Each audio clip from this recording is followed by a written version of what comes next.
Hello everyone, and welcome back to another video where we talk about grade 9 math. In this video we're starting a new topic about measurement, and I want to start this topic by first discussing what measurement is and why it's very important. So let's ask the first question: what is measurement? And I wrote a definition here that I think explains it pretty well. So measurement is the process of defining the amount of an object's quality in the real world to be able to understand it and compare it to other objects. So what does this really mean? What do I mean by it's the process of defining the amount of an object's quality? And let me use an example here to tell you exactly what I mean. So imagine someone driving a car to go to work, something that a lot of people do every single day. Now, while this person is going to work, what do you think is important for them to keep track of in order to get to work successfully? So, of course, the first thing that any car driver is always aware of is, what's my speed? What speed am I driving at?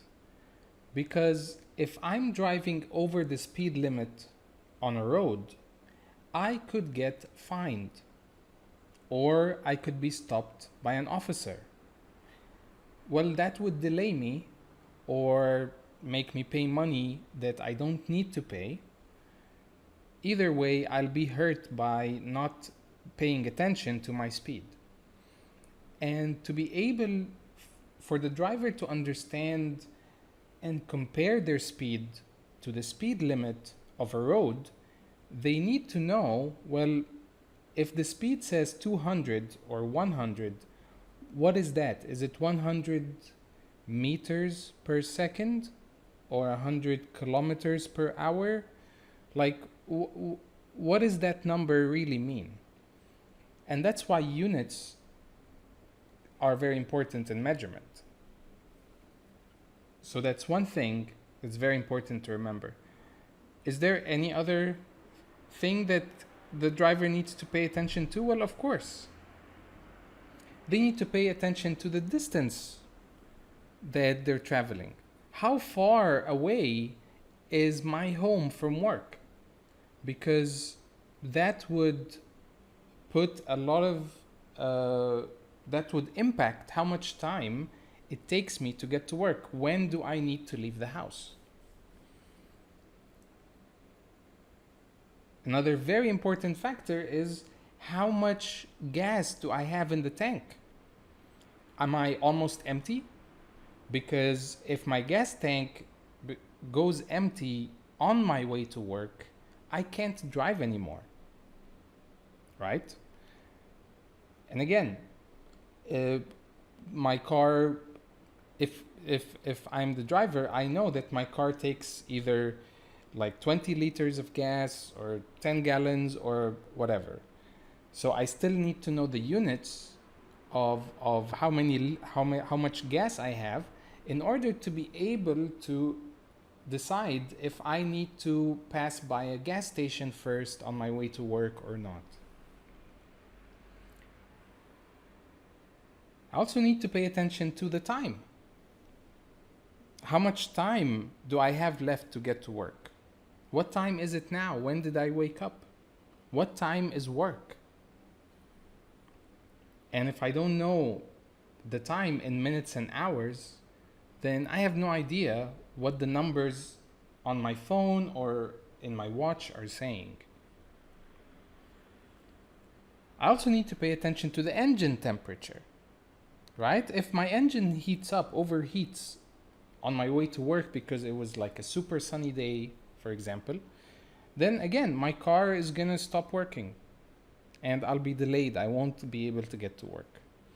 And if I don't know what the temperature is, like the car is saying, oh, your engine temperature is 80. Okay, 80 what? 80 degrees Celsius, 80 degrees Fahrenheit, because whether it's Celsius or Fahrenheit makes a lot of difference. So that's what I mean by the amount of an object's quality. When driving a car, these are all qualities that need to be measured in driving a car. The car has speed.